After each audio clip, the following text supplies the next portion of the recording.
سڵاوتان لێبێ و ئەم کاتتان باش کاتی ئابووری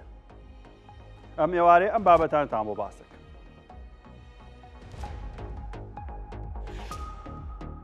جێگری سەرۆگەزیران و وەزارەتی دارایی و نەوتی عێراق لەگەڵ هەرێم کۆ دەبنەوە بۆ هەناردەی نەوتی هەرێم و چارەسەری موچەی هەرێم تا کۆتایی ئەم ساڵ. دابەش نەکردنی موچە، جەنگی ئێران و ئیسرائیل و وشکە ساڵی مەترسی لەسەر شوێن و ناوچە گەشتیارەکانی هەرێم دروست کردو و بەشێکیان لە مەترسی چۆڵبوونی تەواوەتیدا.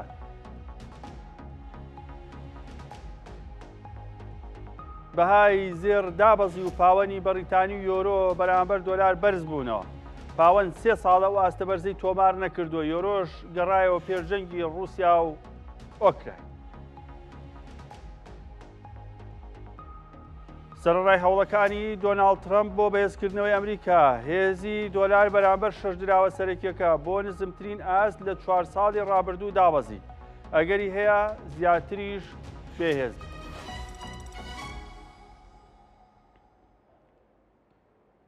باسی موچەتان بۆکە. وەفدێکی باڵای حکوومەتی عێراق لەگەڵ هەرێمی کوردستان کۆبنەوە بۆ چارەسەرکردنی کێشەی موچە و نەوتی هەرێمی کوردستان. وەفدەکە لە وەزارەتی دارایی و نەوت و جێگری سەرۆگەزیرانی عێراق پێکدەن لەگەڵ هەروەها چاودێری دارایی عێراق. ئەیانەوێت کێشەکانی نێوان هەردوو لە مەبەستم هەرێمی کوردستان و حکوومەتی فیدراڵە چارەسەر بکەن. ئەم چارەسەرە هەتاکو کۆتایی ئەم ساڵ بێ، واتە تا 1/1/2026 جارێکی تر کێشەی موچە دروست نەبێتەوە بە دیاریکراوی هەتاکو بەڕێوەچوونی هەڵبژاردنەکانی عێراق.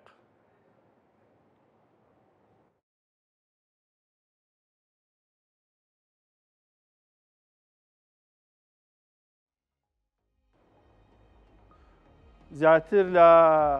11 ساڵە کێشە لە نێوان ئەم دوانە هەیە بۆ بابەتی موچەخۆرانی هەرێمی کوردستان. زۆر جار ئەم لایانی سەرەکی ئەویان و هەردوو جار یاخود هەردوو لایەنەکە پێکەوە بنە سەبەبی کێشەکە. بەڵام ئێستا بەهۆی دواکەوتنی موچەی مانگی 5ەوە ئەمڕۆ 27 شەشە بە نزیکەی ئەتوانین بڵین ئەوە 6 ڕۆژە فەرمابەران داوامیان کردو و موچیان وەرنەگرتووە. هەرچەندە بەراورد بە وەرگرتنی مانگی 4 کە لە 15 کرا بە نزیکەی بێ بە 45 ڕۆژ فەرمابەران موچیان وەرنەگرت. بەڵام وەکو ماف وەکو واقعیان ئەوە 2 مانگی ڕێکە ئیتر موچیان وەرنەگرت و موچەکان لای حکوومەت. بڕیار ئەم بەم نزیکانە لە ئانووساتایە وەفدێکی عێراق بە سەرۆکایەتی فواد حسێن کاجگە لەوەی کە وەزیری دەرەوەی عێراقە جێگری سەرۆکوەزیرانی عێراقیش محەممەد شیع سوودانی بۆ کاروباری دارایی ئەم سەرۆکایەتی وەفدەکە بکە هەروە وەزارەتی دارایی وەزارەتی نەوتی عێراق چاودێری دارایی لەگەڵ ئەمە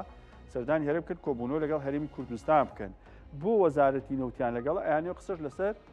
بابەتی هەناردەکردنەوەی نەوتیش بکرێ یەکێکی دیکە لە کێشاڵپە سێرداوەکانی نێوان هەردوو. ئەی قسە لەسەر چیەکەن؟ قسە لەسەر هەناردەی نەوتی هەرێمی کوردستانەکەن کە لە 2023ەوە هەناردەی نەوتی هەرێمی کوردستان لە 25/3/2023ەوە ڕاگیرەوە. ئەمە یەکێکە لە بابەتە سەرکیەکان. بابەتی خەرجی موچەیە. ئایا عێراق 950 ملیار بنێرێ مانگانە هەتا کۆتایی ساڵ بە یاخود تەنها 5 مانگ بنێرێ لە مانگی حوتەوە حسابی بکات یاخود مانگی 5 و 6 بەسەرێکەوە بێت یا 750 ملیار مانگانە بنێرێ و هەرێم خۆی لە داهاتی ناوخۆ پڕی بکاتەوە. ئەمانە بابەتی سەرەکیە بن. بابەتی باسکردنی لیستی موچە کۆتایی هاتووە. لیستی موچەی هەرێمی کوردستان قبولکرا و کێشەی کەوتووتیانێ بەگەر هەنێشتی تەکنیکی خانشینێک بە شێوازێک لابراوە لا نەبراوە لی براوە لی نەبراوە ئەم بابەتان نەگرا وەکو ناو وەکو قەبارەی پارە ئێستا عێراق لیستی موچەی هەرێمی کوردستانی بە 950 ملیارەکەوە قبوڵە. ئەوەی مانگیە کە نێرداوە ئەوەی لە قبوڵە. هەچ سەبار بە داهاتی نەوت و نانەوتی هەرێمە گفتوگۆکرێ چونکە بەپێی وەزارەتی دارایی عێراق ئەڵێ ئێوە پشتی خۆتان لە هەر 3 ساڵی بودجەکەیە بەکارهێناوە چوو ئەمانەشی حساب کردووە. ئایا ئەما چێتە زمانی یاسای بودجە عێراق ناچێت لەگەڵ یاسای دارایی گشتی عێراقیش ئایا ئەمە لە 150 ڕادەست بکرێ هەمووی بکرێ. ئەمەش بابەتی گفتوگویان نەبێت. چارەسەری موچەش تا کۆتایی ئەم ساڵە بێواتە ئەگەر لە کۆبوونەوەکە وەفدەکە هەردوو لە ئەنجامێکی باشیان هەبوو ئەوە تا کۆتایی ساڵ ئیتر موچە باشە. بە قسەکەی من وەکو قسەی وەزیری دارایی وەرمەگرن ئەڵێ هەموو 25 مانگ بوو دوایوتی هەموو 5 مانگ بوو دوای تیکاکەوەی کێشە نەما. منەڵم تا هەڵبژاردننی پەرلەمانی عێراق کە لە 11 بەڕێواچێ هەموو 30 ڕۆژجارێ تۆ 35 ڕۆژجارێ 30 ڕۆژجارێ وەرحاڵ 5 معاشێک تا کۆتایی ساڵ ئەگەری هەیە بە تەواوەتی وەربگری چواریش وەرگرتووە ئەمە 9 بۆ سێکی تری خوا گەورەی لەوێ حەوت معاشێکیش بێت هەر معاشێک بفەوتێ یاخود لەو بابەتە بۆیە ئەم بابەتە هەر بەردەوامە بێ قسەیەکیش هەیە لەسەرەوەی کە ئەگەری هەیە لە یەکی مەحەوت هەتاکو 15 حەوت لەو بینە موچە دابەشێ بە دیاریکایی لە 5 و 6 مانگی حەوتە ئیتر ئێمە چاوەڕێی هاتنی پارەی بەغا و دابشکردنی موچە و ئەوانە ئەبین هەتا و کاتە جارێ زۆر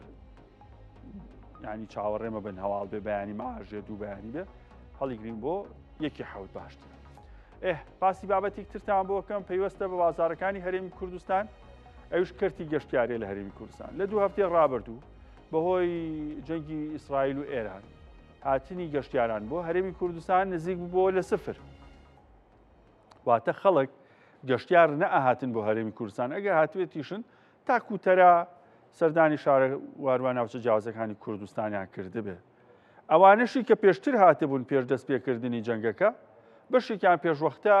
کۆتاییان بە گەشتەکان هێنا و گەڕانەوە چ ناوەڕاست و باشوور یاخود بۆ دەرەوەی هەرێمی کوردستان بووێ داخستنی فڕۆکەخانە و نەئارامی دەرونی خەڵکیش کە لە بینی ئەم دوو وڵاتەیە بووین موشک و درۆن و فڕۆکەی هەردووکیان بەسەر ئێمە ڕۆشت ئەوانش هۆکارێک بوون بۆ چۆڵی شوێنە گەشتیارەکان بە تایبەت کە بەشێکی زۆری سەردانیکەرانیشی ناوچە گەشتیارەکانی هەرێمی کوردستان دانیشتوانی ناوەڕاست و باشووری عێراقن ئەم هەینە کەمێک جیاوازترە لە دوو هەینی پێشوو بەهۆی ئەو نائارامیانی کە هەبوو بەشێکی شوێنە گەشتیارەکان خەڵک سەردانی کردوونەتەوە بەڵام بەگشتی ساڵی 2025 ساڵێکی خراپ بوو بۆ کەرتی گەشتیاری هەرێمی کوردستان.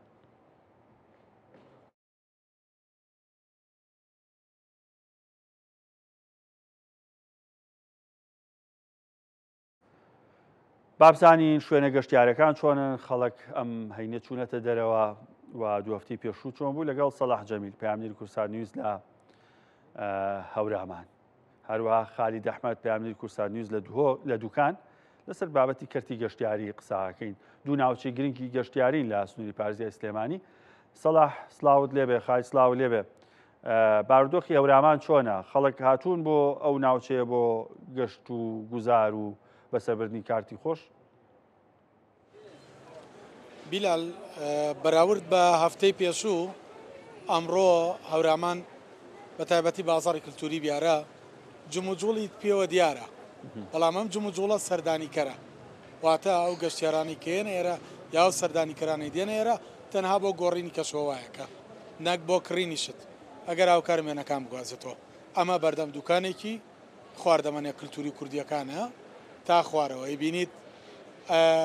بە دەگمەن خەڵکە بینیت کڕین و فرۆش بکات و خەڵک شت بکرێت و ئەم شتانایی وەکو بیباتەوە لەگەڵ دەستیا بەراورد بە پێشووتر ئێرەدای مەجمەیە هات و قەرەباڵغترین شوێن بوو و فرۆشیش باش بوو بەڵام دواکەوتنی موچە کاریگەریکی زۆر خراپی لەسەر کەرتی گەشت و گوزار بە تایبەتی لە سنووری پارێزگای هەڵەبجە داناوە و ناشارێتەوە هاتنی گەشتیار زۆر کەمی کردووە فرۆشیش زۆر کەمی کردووە لە ڕووی ئابوووریەوە بەشێک لە هاوڵاتیان لەم ناوچەیە داهاتی سەرەکیان لەسەر ئەم بازاڕانەیە کە بازار نەبێت دۆخی دارایی و دۆخی ئابوووریان خراپ دەبێت بازاڕەکە بینیت خەڵک دێت وێناگرێت و هەوایەکە گۆڕێت 15,000 بنزین دەکاتە سیارەکەی و ئەو چوار دیوارەی ماڵەوتیە پەڕێنێ یەتێرە بەڵام فرۆشەکە لە ئاست پێویستانیەوە ئەوەی کە دەبینرێت ئەو فرۆشە نیە بیارم بینیوە لە ماوەی پێشووە مەجاالێ نەبوو بە پێش بڕۆی چ جای ئاوا سیارە لەسەر و شەقامی ناو بازارەکە بۆستێنرێ و ئەوەنە چۆڵ بێ ڕاستە خەڵکی لێ بەڵام دەرزیت هەڵبایە ناکەوتە ئەرز بۆ مانەوەی خەڵک چۆنە ئایا خەڵک لە خانوەکانە بێنەوە بیلال تەسەور ناکەی من تەنها دوو گەشتیاری عەرەبم بینی لە خانوەکان مابوونەوە ئەوەی کە لە خانوەکان ئەمێنێتەوە گەشتیاری عەرەب بوو کە بینین و بەرچاوم کەوتن گەشتیاری کوردم نەبینیەوە لێرە بمێنێتەوە دابش نەکردنی موچە کاریگەرێکی خراپی لەسەر کەرتی گەشت و گوزار داناوە و خەڵک نابینرێوە و جاران هەتا ڕۆژی چوارشەمە بە تایبەتی ڕۆژانی چوارشەمە کۆمپانیەکانی گەشت و گوزار خەڵک دێنن ئەم چوارشەمەیە کۆمەڵێک کۆمپانیای گەشت و گوزار گەشتیاری خوار و ناوەڕاستی عراقیان هێنا بۆ ئەحمەداوا و سەرچاوی ئاوی زەڵم بەڵام کەم بوو ڕێژەکە زۆر نەبوو لێرە بەگشتی فرۆشیارانیش ڕەنگە هەمان معاناتیان هەبێت لەبەر بێ بازاڕی منەچمە لا یەکێک لە فرۆشیارەکان قوربان ئەم کاتت باش ئەگەر پێم بڵێ بازار بەراورد بە هەفتەکانی پێش و چوار بەخێرن بەڕێزم وڵایی بازار خۆتان ئیبینن خەڵک بۆ کەشوە گۆڕینیە کەشووا گۆڕێ ڕاستەکەی یەکینا وەکو پارەی پێ نییە مناڵی شتێکی کەشووا گۆڕێت و مەسەرن جەوەکەی خۆشەوە بیارە خۆتان نەزان شوێن گەشتیاریە یەکینا ئەم بێ موچەیە 6 ڕۆژە تەمەعاشتا بەش نەکرێ بەڕاستی زۆر مشکلەیە خەڵک کەس پارەی پێ نییە مامۆستاگەن هەفتەی پێشوو لەگەڵم هەفتەیەدا ئەبینین بازار زۆر کزە لە دوای جەژنە بۆم شێوازەیە یا هەر ئەم دوو هەفتەیە کە جەنگی ئێران ئیسرائیلیش کاریگەریدا نابێت وڵایی شەڕەکە تەسیرێکی زۆر کەمیە قوربانگیان لەبەروی ئەمڕۆ خەڵک گیرفانی بەتاڵە ئێمە ئەزمونمانەیە لەسەر کوردستانە ئەو کیمیایەکە ڕوویە ڕاپەڕێنەکە ڕوویە بەس چییە خەڵک گیرفانی بخاڵیە ناوێرێ ئەم شتانەش هەمووی بۆ لەزەتە ضرورەتی تیان نییە خەڵک ئەوەی کە هەیە هەڵیەگرێ بۆ شتێکی ڕۆژێکی ڕژیانی مەسەرەن ئاردێکە قوتێکە بۆ شتێکی وا هەڵیەگرێ ئەوانە لەزەتە لە بازارە بەڕاستی ئەمە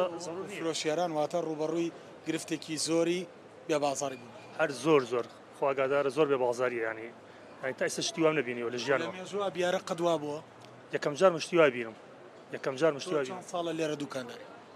وڵایی من لە 94 دوکاندارم تاوەکو ئێستا بازارت بەم بێ ڕەونەقە دیوە هەتا لە شەڕی براکوژیشە شەڕی نەخۆی شتی وام نبینیوە تا ئێستاش یەکەم جار مشتی وای بینم بەڕاستی زۆر سپاس خوا بازارتان بە بە هیوام ئەوەی خوای گەورە بۆتان قەرەبوو بکاتەوە لە کاتەکانی ترە لە ساڵی 1994 تاوەکو ئێستا بیلال قسەی ئەو فرۆشیارە ئەڵێ لە ساڵی 1994 تاوەکو ئێستا بێ بازاڕی وا ڕووی نەکردوەتە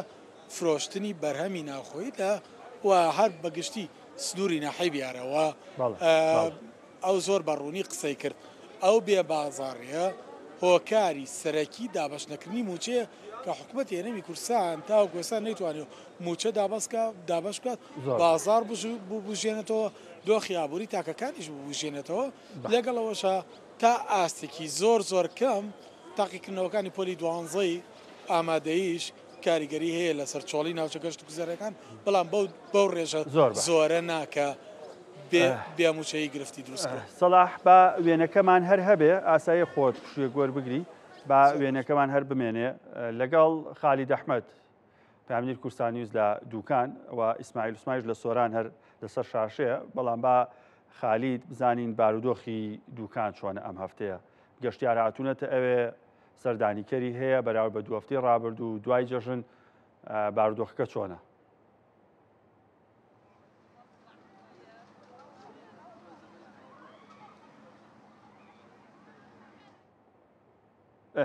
باش پێچێ خالید باشگوێی لە دەنگی من نەبێ ئەچمە لای ئیسماعیل عوسمان پامنێری کورسات نیوز لە سۆران هەڵە نەبم لە بێخاڵە ئیسماعیل سلااو لێبێ بارودۆخی گەشتیاری لای ئێوە چۆنە بەڵێ بیلال سڵاوتان لێبێ ئەمە ئێستا لە هاوینەهاری بێخاڵین بێخاڵ یەکێکە لەو شوێنە گەشتیارە نەسراوانەی کە لە ئەستی عراق و هەرێمی کوردستان شوێنێکی گرنگی گەشتیاریە ساڵان ڕێژەیەکی زۆری گەشتیاران سەردانیەکە بێگومان ئەو ناکۆچی شەڕ و بڵێن موشەکانی کە لە نێوان شەڕی ئیسرائیل ئێران هەبوو کاریگەری ڕاستەخۆی کردوتە سەر هاتنی ڕێژەی گەشتیاران ئەگەر هاوکارم ئەو وێنەمانم بۆ بگوازێتەوە ئێستا ئێرە هاوینە هەواری بێخاڵە ساڵانە لە ئێستادا کە وەرزی گەشتیاری گرنگی گەشتیاریەکە بڵێن لێرە لە سۆران لا سەرەتای هاتنی لەگەڵ جژنی قوربانەوە لێرە وەرزی گەشتیاری دەستی پێکرد کە پلەکانی گەرماش بەرزە بنەوە ڕێژەی گەشتیاران زۆرتر ئەبێ بەڵام ئەمڕۆ کە ڕۆژی هەینیە بە بەراورد لەگەڵ بڵێن هەینیەکانی ڕابردوو کە دوو هەینیە ڕێژەیەکی زۆری گەشتیار بە بەراورد لەگەڵ ساڵان لەگەڵ هەفتەکانی ڕابردووش بەو شێوە نەبووە ئێستا ئەو گەشتیارانی کە لێرە ئەبینرێ بەشێکی زۆریان لە ناوەڕاست و خواری و عراق هات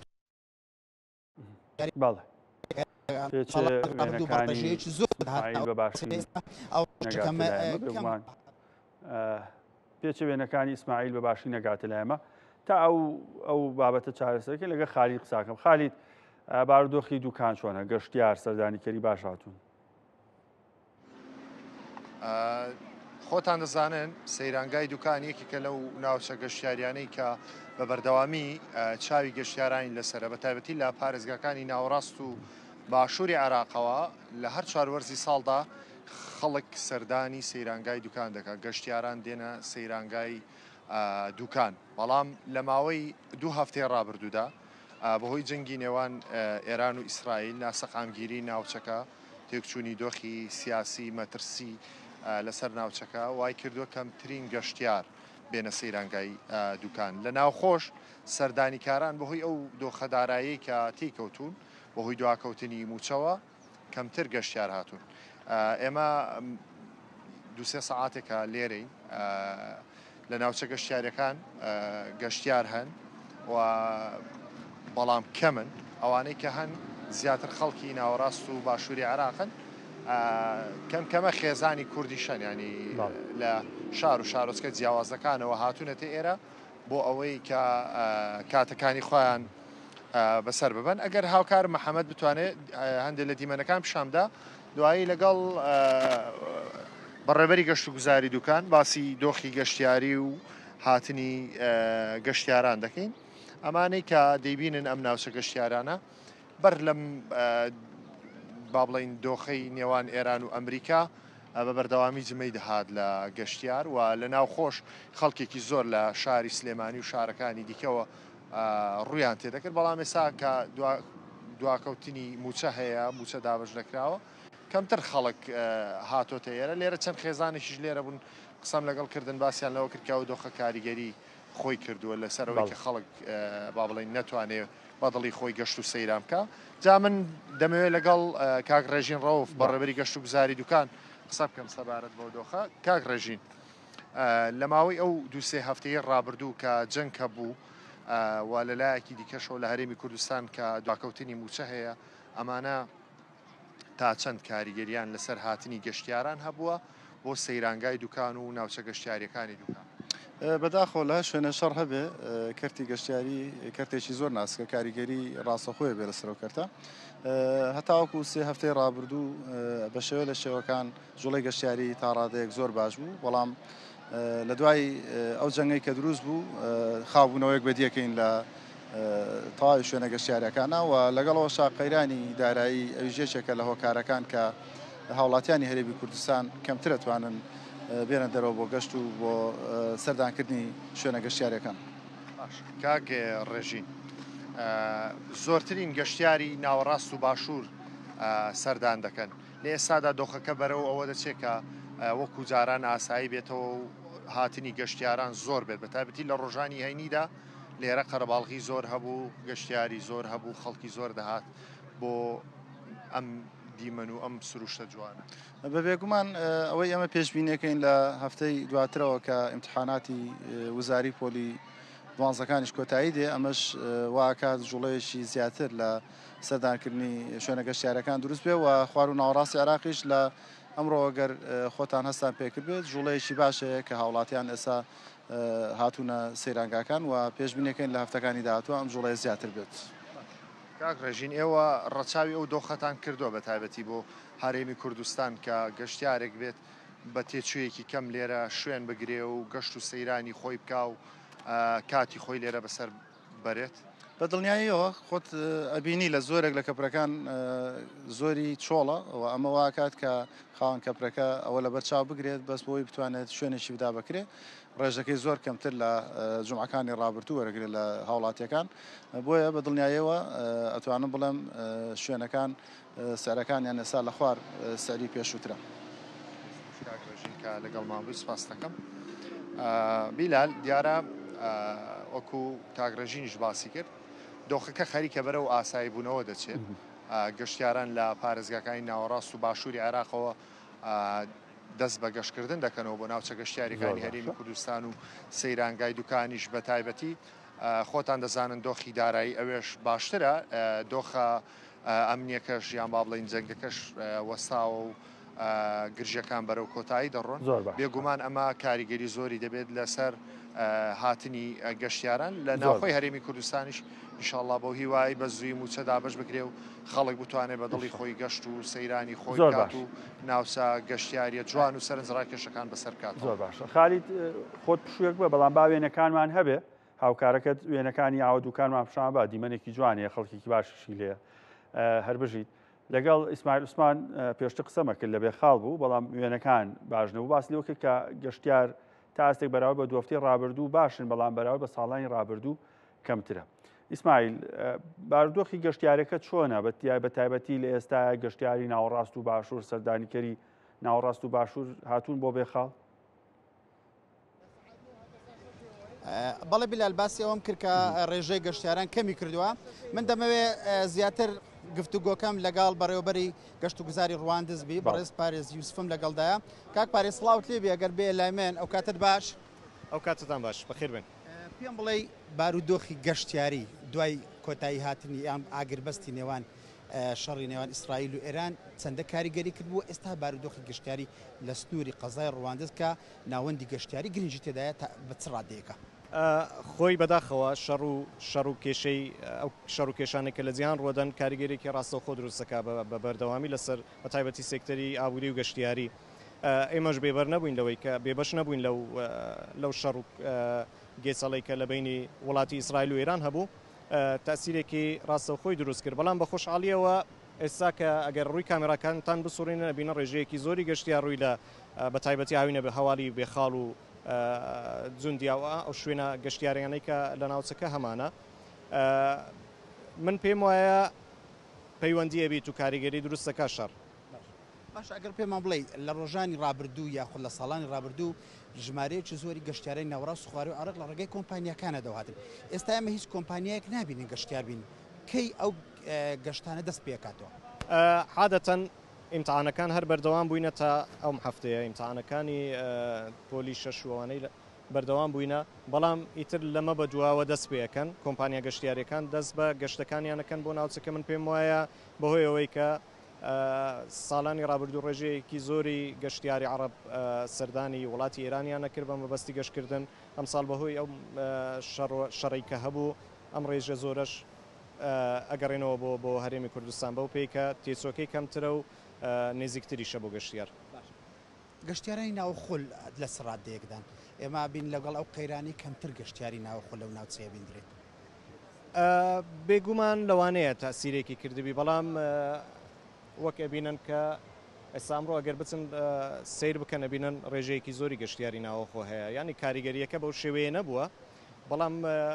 حتمما کاریگەریەک هەر دروستەکە بەڵام بەو شێوەیە نییە کە شانی باسکردن بێت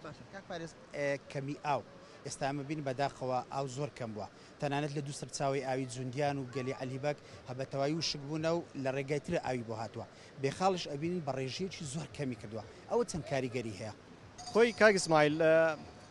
تۆپۆگرافیای ناوچەکەمان تۆپۆگرافیایەکی زۆر لەبارە ئەو هەوایەکی فێنکی هەیە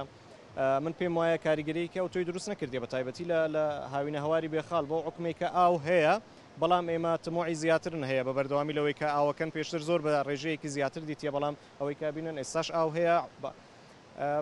کەمی ئەو ئاوە دروستە کاریگەری کەشوهەوای لەسرە بەڵام لە بیریشمان نەچێ ڕێژەی دانیشتوانی ئیداری سەربەخۆی سۆران ڕێژەیەکی زۆرە و بە بەردەوامی ئەم ڕێژەیە زۆرە کات و پێویستی زیاتری بە ئاو هەیە بۆیە ئەو ئاوە ڕێژەیەکی زۆری بۆ شاری سۆران و دەوروبەریەچی هۆکارەکەی ئەوەیە بەڵام من پێمانی ئاو بەو ڕادەیە کەمی کردوێت کە کاریگەری لەسەر سێکتەری گەشت گوزار دروست بکات ساڵانە باس لەوەکرێ پلانی استراتیژی بۆ لایانی گەشتیاری هەیە بە تایبەتی لە سنووری ئیداری سۆران کە زیاتر لە 70 بۆ 80% هەموو سنووری گەشتیاری پارێزگای هەولێریش پێک دێنێ ئەم ساڵ پلانتان چییە و پێشبینی ئەکەن چەند گەشتیار لەم هاوینە سەردانی ئەو ناوچەیە بکات خۆی کاک ئیسماعیل ئێمە لە جەژنی ڕابردوو 1645 گەشتیار سەردانی سنووری بەڕێوەبەرایەتی گەشت و گوزاری ڕەواندوزی کردبوو کە من پێم وایە ڕێژەیەکی باشە ئەم ڕێژەیە سەبارەت بە پرسیارەکەی جەنابیشت بە بەردەوامی ناوچەکە گرنگی پێدرێ و پەرە پێدرێ لە بواری گەشت و گوزار وەکو دەبینن کە ساڵانە پرۆژەی زیاتری گەشتیاری لە ناوچەکە دەکرێتەوە کە ئەوش کاریگەریەکی باش دروستەکە لە ڕاکێشانی گەشتیار بۆ سنوورەکەمان. ئێمە ساڵی ڕابردوو لە چیای کۆڕێک هۆتێل رادیسۆن بلو افتتاح کرا کە هۆتێلێکی 5 ستێرەیە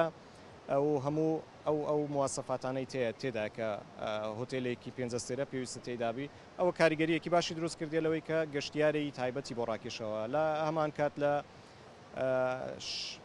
هەوارگەی پانکی گەشتیاری کە بە شنگلبانە ناسراوە ئێمە ساڵی ڕابردوو ڕێزار سەرۆکی حکوومەت ئەکواپارکی میرۆی افتتاح کرد کە بە گوژمەی 15 میلیۆن دلار دروست کراوە. ئەویش بە هەمان شێوە کاریگەریەکی زۆر باشی دروست کردووە بۆ ڕاکێشانی گەشتیار.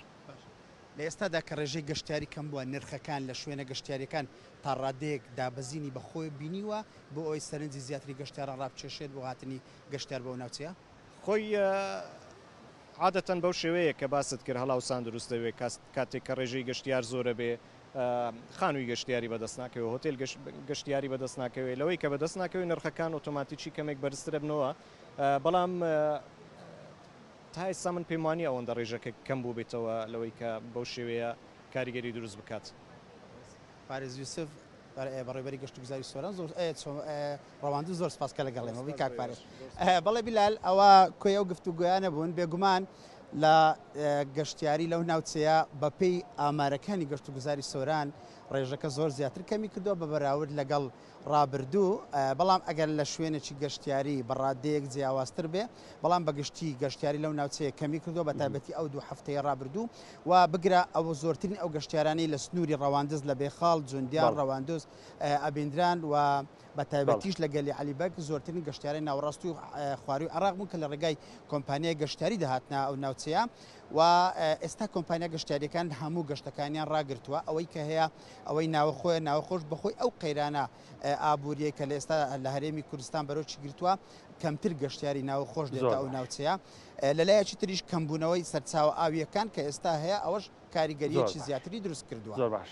ئیسماعیل عوسمان پەیامنی کورسات نیوز لە سۆران، خالی ئەحمەد لە دووکان، سەلاح جەمیل لە هەورامان هەر بژین کە لەم گەشتە شوێنە گەشتیارەکانتان پیشانای بە کورتی. سەلاح لە هەورامان وتی خاوەن دوکانێک قسەی بۆ کردوتی لە 94ەوە بێ بازاڕی وام نەبینیوە بە تایبەت ئەم ماوەیە پێچێ فرۆشی هیچ باش نەبوو بێ. وارووا خالیدی وتی بەڕێوەبەری گەشت و گوزاری دوکان کە بۆ خالی قسەی کرد باسی لەوە کەپرەکانی دوکان زۆربەی نەگیراوە چۆڵە ئەوش پەیوەندی بە و جەنگەوە هەبووە کە لە دو هەفتەی ڕابردووە بە تەواوەتی چۆڵ بەم هەفتەیە تۆزێ باشترە. ئیسماعیل عوسمانیش لە سۆران جیاواز لە بابەتی جەنگەکەوەی کە سەرنجی ڕاکێشامەوە بوو کاریگەری گۆڕانی ئاو هەوا و کەش و هەوا بوو کە بەشێک لە سەرچاوە ئاویەکان کە شوێنی گەشتیاری گرنگ بوو لەو ناوچەیە وشکیان کردو بە دەستکرد ئاویان بۆ برێتەوە کەەوەش زەحمەتە تێچووی زیاترەکە کە بێگومان مەترسی لەسەر ناوچە گەشتیارەکان و ناوچە دروستی هەر چەندە بەڕێوەبەری گشتی یاخود بەڕێوەبەری گەشت و گوزاری ڕەواندز ئاماژەی بۆکراندێ پرۆژەی باش کراوە بۆ ئەوەی کە گەشتیاران ڕابکێشن. بەڵام هێشتا ئەم ساڵ بەراورد بە ساڵانی ڕابردوو ژمارەی گەشتیاران ئەوەندە باش نەبووە. ئەمە هەر پەیوەندی بە سۆرانەوە نییە، هێشتا پێچێ منتیقەی سۆران ناوچەی سۆران شوێنە گەشتیارەکانی ئەوێت لە زۆر شوێنی تر باشتر بن. بەڵام بە گشتی باسی هەرێمی کوردستانەکەین ژمارەی سەردانیکەران و گەشتیاران لە ساڵی 2025 لە ئاست ئەو چاوەڕوانی نەبوو کە پێیان وا بوو ژمارەکە زۆرتر بێ و یاخود زیاتر بکە بەراورد بە ساڵی ڕابردووە ریج نەبێ. بەندێ بابەتەیەکەوە کاریگەریە بۆ لە سەرکەرتی گەشت و گوزار لە هەرێمی کوردستان زۆری کرێ و کارەبا و دەستی کار و هەتا کۆتایی وای کرۆ نرخەکان زیاتر بن. لەگەڵ ئەحمەد سەعید لە زاخۆ پەیامنی کورسان نیوز لە زاخۆ قساکەم ئەوش ناوچەیەکی گرنگی گەشت و گوزاری بزانین باردۆخەکە چۆنە. ئەحمەد سڵاو لێبێ سەردانیکەران و گەشتیاران بۆ زاخۆ ئەمڕۆ چۆنە؟ ئاسایی بۆ تۆ باردۆخەکە؟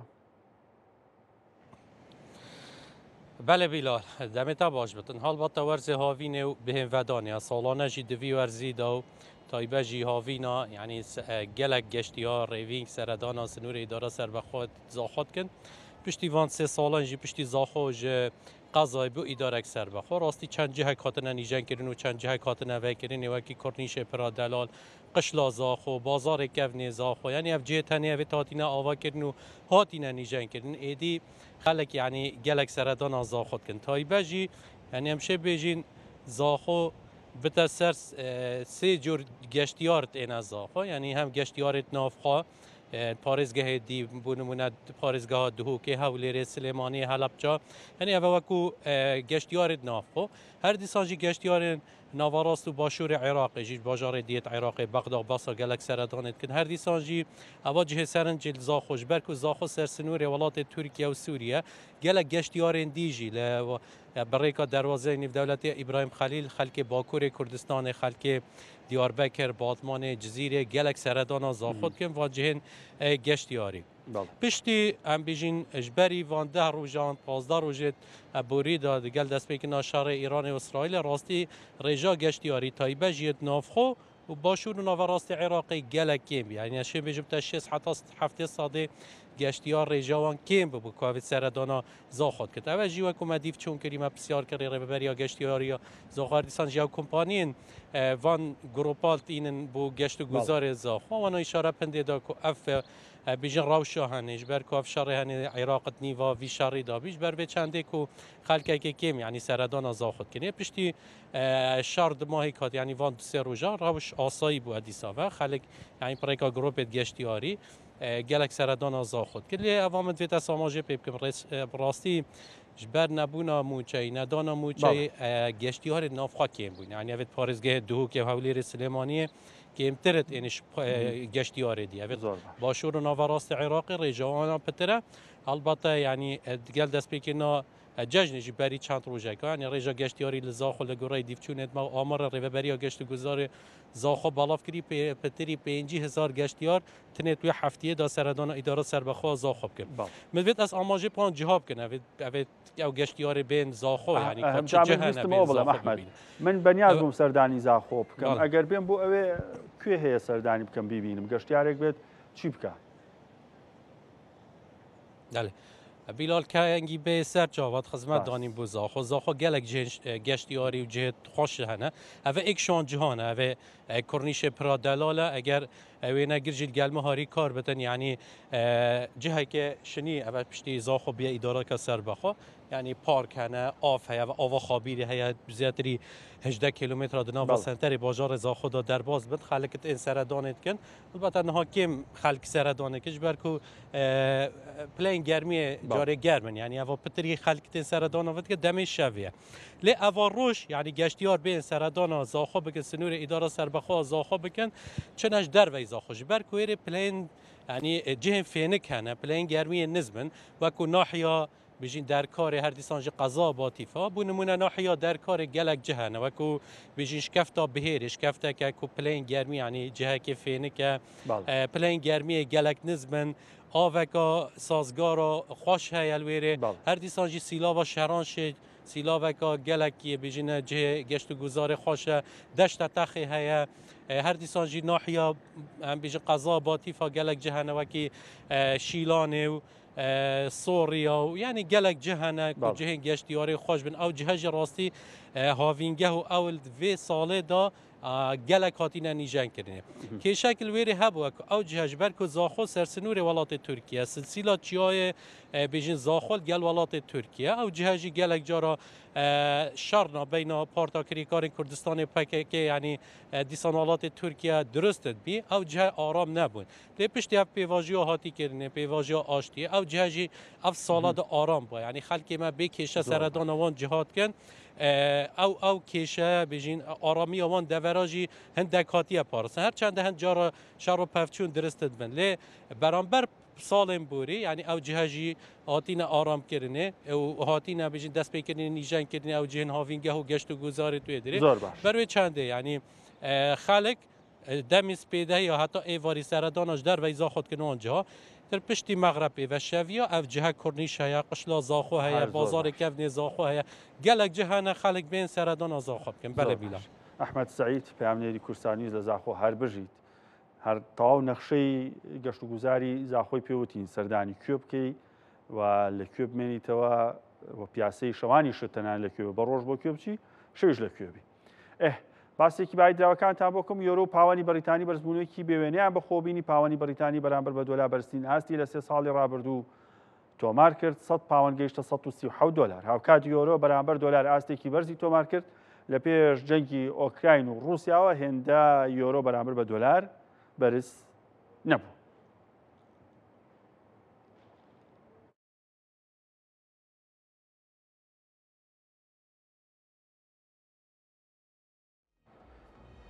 لێرە سەرنجستان ڕاکێشم بۆ هەندێ زانیاری لەسەر دراوەکان لەسەر زێڕیش ئەمڕۆ زێر دابەزینێکی باشی بەخۆ بینی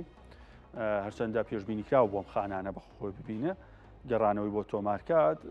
بەڵام دابەزینەکە ئەکرێ بە دڵی ئەوانە بوو بێ کە ویستپێتیان نرخێکی نزمتر بۆی کە زێر بکرێت. سەرتا لە بابەتی یۆرۆ دەست پێکەم یاخود هەر 100 یۆرۆیەک لە بۆرسەی جیهانی لە بازاری جیهانی 170 دلارە. 170 دلار و 40 سنت کەەوە ئاستێکی زۆر بەرزە. با بۆ کوێتان برد ئەبمانەنەوە با تۆزی باسی ئەم خەت و خوتوتەش بکەین یۆرۆکە بیگەڕێنەوە بۆ یۆرۆکە خراپ نییە. یۆرۆ لە دەستپێکردنی جەنگی رووسیا و ئۆکرانیا دابەزینێکی باشی بە خۆبینی بەرامبەر بە دۆلار. ئەکرێ بڵین ئەلم قۆناغانەیە بەتایبەت لە هاوینی 2022 دوای چەند مانگێک لە جەنگ بە دیاریکراوی ئەمە قۆناغی دەستپێکردنی جەنگە. سەرنج بین وردە یۆرۆ دابەزینی تۆمار کرد تا ناوەڕاستی مانگی یاخود تاکو مانگی 7 و 8 2022 دابەزینی باشی بەخۆبوون لە پاییزی 2020 بە هەمان شێوە. سەرنج بین لە 2023 هەوڵی بەرزبوونەوەی یاوە بەڵام هەمیشە نزم بوونەوە. ئەگەر سەرنجیش بین لە 2025 لە سەرەتای ساڵی 2025 بەهۆی دەست بەکاربوونی دۆناڵد ترەمپەوە یۆرۆ بەرامبەر بە دۆلار دابەزینی تۆمار کرد. بەڵام لە دوای مانگی سێەوە بە دیاریکراوی یۆرۆ بەرامبەر بە دۆلار بەرزبوونەوەیکی باشی تۆمار کرد کە 170 دلار و 37 سنت کەمێک پێش ئێستا تا 170 دلار و 40 سنتیش بەرزبوونەوەی تۆمار کرد. ئەم بەرزبوونە ئەگەر سەرنج بن گەڕاوەتەوە بۆ ساڵەکانی چەند کۆتایی 2021 واتە پێش جەنگی رووسیا و ئۆکراین کەەوە قۆناغێکی باشە ئەگەری گەشانەوەی باشی هەرچەندە دۆخی ئابووری ئەوروپا بە تایبەت گەورە ئابوووریەکانی وەکو ئەڵمانیا و فەڕەنسا و ئیتالیا دۆخێکی سەقامگیر و باشیانە و تا کوێستەش لەگەڵ ئەمریکا نەگەیشتنێتە ڕێککەوتنێکی تەواوەتی لەسەر باجی گومرگی کامانە هەمووی ئەکرێ هۆکار بنجە ئەم بەرزبوونەوەی یۆرۆ و دابەزینی دۆلارە پەیوەستە بە لاوازی دۆلار نەک هێز و قووەتەکەی خۆی یۆرۆ وەریگرت بێ وا دەرکەوێت کە ئەمە یۆرۆ بەرز بۆتەوە. باواسی پاوەندتان بۆ کە پاوەنیش بەرزبوونەوەیکی نایابی تۆمار کرد. بەرزبوونەوەی پاوەند سەر ڕای لاوازی هێزی دۆلار هاوکات پەیوەستە بە باشبوونی دۆخی ئابووری بەریتانیا دوای ئەوەی کە توانرا هەڵبژاردنێکی سەرکەوتوو بێ حکوومەتێکی باش پێک بێنرێ چونکە لە ماوەی 4 ساڵی ڕابردوو زیاد لە چەند جارێک لە ماوەی یەک خولی هەڵبژاردنە چەند حکوومەتێکی جیاواز و چەند سەرۆکوەزیرانێکی جیاوازمانەبی کە هەندێکیان چەند مانگێکیان توانین سەرۆکوەزیران دوایی دەستیان لە کار کێشا. پاوەنی بەریتانی بە نزیکەی 100 پاوەند گەیشتۆتە 137 دلار و 70 سنت کە بەرزبوونەوەیکی زۆر باشە زۆر نایبە ئەگەری تا 140 دلاریش بڕوە. ئەمە پاوەند پێمانەڵێ ئەم بەرزبوونەوەی کێستە تۆماری کڕە هاوکاتە لەگەڵ ناوەڕاستی ساڵی 2021 واتە گەڕانەوەی بۆ پێش دەستپێکی جەنگی رووسیا ئۆکرانیش بە هەمان شێوە کە کاریگەری گەوریان لەسەر بەهای پاوەنددا نابوو هەر 100 پاوەندی تا 103 دلاریش دابەزی لە هاوینی 2022. ئەم بەرزبوونەوانی کە کردوێتی بەرزبوونەوەی باش بوون بەڵام ئەوەی کە ئەم مانگە بە تایبەت لە مانگی سێوە تا کوێستە و لە مانگی 6 تۆماری کڕە ئاستێکی بێوێنەیە کە کرێ بڵێ گەشتبینیەکە بۆ ئابووری بەریتانیاش سەر ڕای لاوازی دۆلار بەڵام باشبوونی دۆخی ئابووری ئەو وڵاتەش کە باسی هەندێک دراوی ترتان بۆ بکەم جگە لە یۆرۆ پاوەند یۆرۆ ئەگەری هەیە ئەو 170 دلار بک بە 120 دلار پاوەنیش ئەگەری هەیە ئەو 137 دلار بک بە 140 دلار. بەگشتی باسی هەندێک دراوی ترتان بۆکەم بەرامبەر بە دلار 100 دلار لە بازارەکانی ئێران 14250 دیار مامەڵی پێوکرێ 100 دلار لە ئێران بە 8 میلیۆن و 400 هزار تمەن مامەڵی پێوەکرێت تا هەستێکە و بەرزبوونەوەی تمەن لە دوسێ ڕۆژ ڕابردوو بە خۆبینی دوای ئەگربەست لە ماوەی 24 ساعتی ڕابردوودا وەستا و کەمێک دابەزینیشی بە خۆبینیوە هەرچی سەبارەت بە لیرەی تورکیا ئەمڕۆ دابەزینێکی باشی تۆمار کرد 800 دلار گەیشتە 3990 دلار بەڵام نەیتوانێت ڕکۆردی 15 ئەم ساڵ بشکێنێ کاتێکەر 100 دلار گەیشتە 4400 لیرەی سووری تورکی ببورن. سەبارەت بە یۆرۆ هەر 100 دلارێک 85 یۆرۆیە ئێمە وتمان 100 یۆرۆ 170 دلار بەڵام ئەگە عکسی بکەینەوە 100 دلار 85 یۆرۆیە 100 دلاریش 73 پاوەنی بەریتانیا زیاتر ئەوانی کە لە بەریتانیا مامەڵاکەن بەم ژمارەیە زیاتر تێگەن بزانن پاوەند بەرز بۆتەوە یاخود نزم بۆتەوە کە ئێستا 73 ئەگەریە تا 70 دلاریش بۆ 65 دلاریش لە ئایندە پاوەند بەرزبوونەوە تۆمارکە. باسی زێرتان بۆ کەم وتم دابەزینی باشی بەخۆبینی و ئەمڕۆ ئۆنسەی زێر تا 3255 دلاریش دابەزی کەمێک پێش ئێستا 3276 دلاری بەخۆبینی هەروەها لیرەی دووبەیش دابەزینێکی باشی بەخۆبینی ماوەیەکی زۆر بوو چەند مانگێ بوو لەسەر 700 دلار و مامەڵی پێکە ئەمڕۆ بۆ 695 دلار دابەزیوە. ئۆنس یاخود زێری ئایارە 21یش دابەزینێکی باشی بەخۆبینی و هەر مسقاڵی زێری ئایارە 21 650,000 دینار نرخەکەی بووە کە پێشتر لەسەر 700,000 675,000 دابەزینی مسقاڵی 21 بەشێکشی پەیوەستە بە بەرزبوونەوەی دینارەوە لە کاتی جەنگەکە کاتێک دینار دابەزێر مسقالێک ئاڵتوونی ئایارە 21 بە نزیکەی بوو بە نزیک بۆ لە 600,000 بەڵام لەگەڵ دابەزینی دۆلار و دابەزینی نرخی زێر ئەمڕۆ مسقاڵی زێر ئایارە 21 بە 650,000 دینار. باسی هەڵی ئاستینی عێراقتان بۆ کەم بانکی جیهانی ڕەزامەندی لەسەر نزیکەی 1 میلیارد دۆلاردا بۆ پرۆژەی گەشەپێدان و بەگەرخستنەوەی هێڵی ئاستین لە عێراق. بانکەکە ڕاگەیاندووە ڕەزامەندیان لەسەر 930 میلیۆن دۆلار داوە کە پێشکەش بە عێراق دەکرێت بۆ پرۆژەی فراوانکردن و نوێکردنەوەی هێڵی ئاستین و نوێکردنەوەی ژێرخانی ئەو کەرتە. ئەو پرۆژەیە بەگەرخستنی هێڵی شەمەندەفەرە لە نێوان بەندەری قەسر لە خوارووی عێراق لە بەسرە بۆ مووسڵ کە کاتە باکووری عێراق لە نزیک تورکیا کە بە پرۆژێکی گرنگ دادەنرێت بۆ گواستنەوەی کاڵا و شمەک و سەرنشین خوارووی عێراق بە سەروی عێراق ئەبەستێتەوە. عێراق لە چوارچەوەی ڕێگەی گەشەپێدان پلانی هەیە لە پاڵ ڕێگەی وشکانی بە هێڵی ئاسنین بەندەری فاو بە تورکیا بەستێتەوە بۆی بازار عێراق وەروە عێراق وەک ڕێڕەوەیەکی بازرگانی بە بازارەکانی ئاسیا بە ئەوروپا ببەستێتەوە.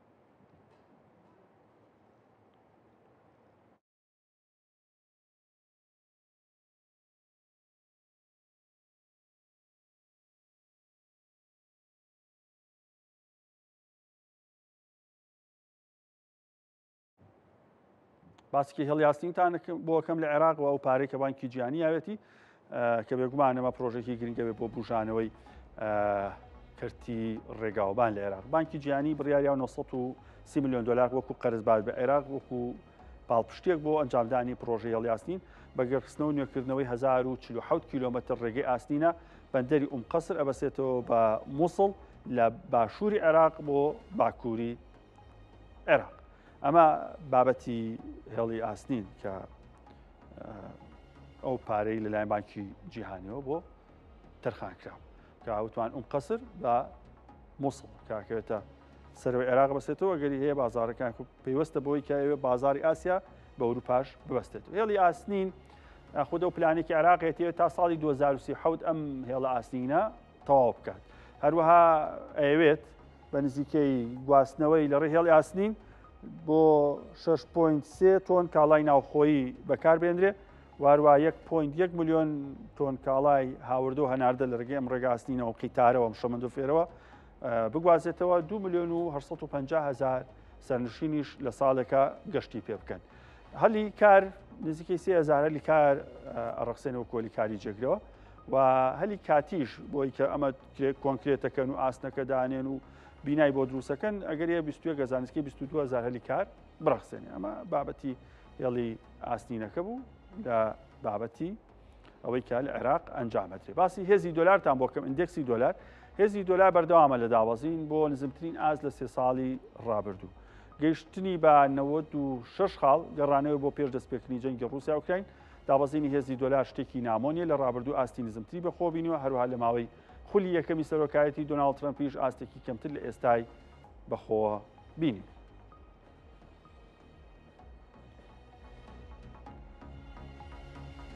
با باسێکی هێزی دۆلاریشتان بۆ بکەم دۆناڵد ترەمپ زۆر باسی بەهێزکردنەوەی ئەمریکاکە بەڵام ئیندێکسی دۆلار دابەزی هێزی دۆلار بەرامبەر بە دراوە سەرەکیەکان داوەزی. بێگومان پێوانەی دۆلار بە 6 دراوی سەرەکی هەڵە سەنگێنرێ نەک دراوەکانی تر. سەبەتەی عوملە هەیە سەبەتەی دراو هەیە تەنها 6 دراویتیە جا هەندێک کەسم گوێ لێ بۆیان و بەرامبەر بە دراوە سەرەکیەکەی گیان ئێمە لە ساستی گیان 6 دراوی سەرەکی بەهێزی و قووەتی دۆلاری پێ ئەپێورێ. لە ساڵی 1970 ئەم پێوەرە دیاریکرا بۆ دۆلار پێشتر بەش بە ئاڵتونە بەستا بەڵام لە بریتن وودزەوە ئەم بابەتە کۆتایی هات لە 1970 تاکو ئێستا بەم شێوازە قووەی دۆلار پێورێن بە نزیکەی لە 157.6 هێزی دۆلار لەسەر یۆرۆ بنیادراوە لە 113.6 لەسەر پاوەنی یەنی یابانی ببورن هەروە لە 111.9 نزیکەی لە 112 لەسەر پاوەنی بەریتانی هێزی دۆلار دەستنیشان کراوە هەروەها لە 109.1 لەسەر دۆلاری کەنەدی هەروە لە 104.2 لەسەر فرانکی سوئیسری لە 103.6 لەسەر فرانکی سوئیسی ببوون لە 104.2 لەسەر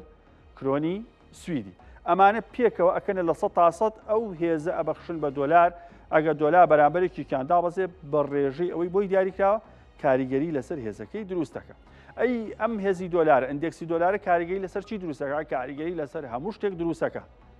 تەنانەت لەسەر پەیوەندی هاوسەرانیش ژنومێردیش چونکە ئەمە واکات زێر بەرز بێ زێر نزم بێ نەوت گران بێ نەوت هەرزان بێ نرخی کاڵۆشمەک بەرز بنەوە هەرزان بن هەتا کۆتاییکێکە لە فاکتەرە سەرکیەکان کاریگەری گەورە لەسەر بەهای دراوەکان دروستەکە کاتێک ئیندێکسی دۆلار هێزی دۆلار دابەزێ دراوەکانی تر لە بەرامبەریا بەرزە بنەوە کەمێک پێش ئەستەباسی ئەوروپاوانە بۆ کردن کە ئاستێکی بەرزیان تۆمار کردووە بەشێکی بەهۆی لاوازی دۆلارەوە هەروە کانزاکان لە زێر ڕووزی و پلاتینیۆم و تا کۆتایی ئاسن و ئەلەمنیۆم ئەمانش باماشەوە کاتێک ئیندێکسی دۆلار دابەزێ هێزی دۆلار دابەزێ وڵاتان خواستیان لەسەر کڕینی ئەم کانزایانە زیائەکە بەرزە بێتەوە ڕاستە ئەمڕۆ زێر دابەزیوە ئەگەری ڕێککەوتنەکەی ئەمریکا و چینە بەڵام لە ئایندەیە لەگەڵ دابەزی زیاتری ئیندێکسی دۆلار ئەگەری بەرزبوونەوەی زێڕیش ئەبینین هەروە نەوتی خاو بە هەمان شێوە هەتاکو ئیندێکسی دۆلار هێزی دۆلار بەرامبەر بە دراوەکان دابەزێ ئەو وڵاتانە مەیلی زیاتری کڕینی ئەو کاڵانەیە چونکە بۆ نمونە ئەگەر ئەوروپا بێوێ نەوت بکڕێ ئەگەر 100 دۆلار 86 یۆرۆی پێبا ئەگەر 100 دۆلار 76 یۆرۆی پێبا چەند نەوتی زیاتری بۆەکە بۆی ئەمە کاریگەری گرنگی هەیە هەروە لە بابەتی بازرگانی شار چکە لە 150 بازرگانی جیهانی پشت بە دۆلار بەسێ وەروە وەبەرهێنانیش کاتێک ئیندێکسی دۆلار دابەزێ گۆڕانکاری لە بەهای دراوەکان و کانزاکان وەروە کەرستی خاوا دروستەکە وەبەرهێنان ترسێکی لا دروستەوێت بەڵام بۆ ناوخۆی ئەمریکا گرنگە قسەکە ئەمەیە ئیندێکسی دۆلار دابەزیوە مانای ئەوە نییە ئەمریکا ڕووخاوە بەڵکو دۆناڵد ترەمپ خۆیەتی کە ئەوێ دۆلار کەمێک دابەزێ و بەهێستریکە بوو ئەوەی کاڵای ئەمریکی لە دەرەوە هەرزانتر بکەوێت و کاڵای وڵاتانی تر لە ناو خۆی ئەمریکا گرانتر بکەون خەڵک ناچار بێت کاڵای ئەمریکی بکرێت چ بۆ دەرەوە چ بۆ ناوخۆی ئەو وڵاتە و ترسێکی نییە لەسەوی بڵێن کە دۆلار بوو بە کاغەز و نازام چیوانە بەڵکو ئەوە قۆناغێک باشە تا 79 هاتووە و لە پول یەکەمی دۆناڵد ترەمپیشا تا 88 خاڵی سەرەکی هاتووە بۆ هیوایی کە ئابوورێکی زۆر باشتە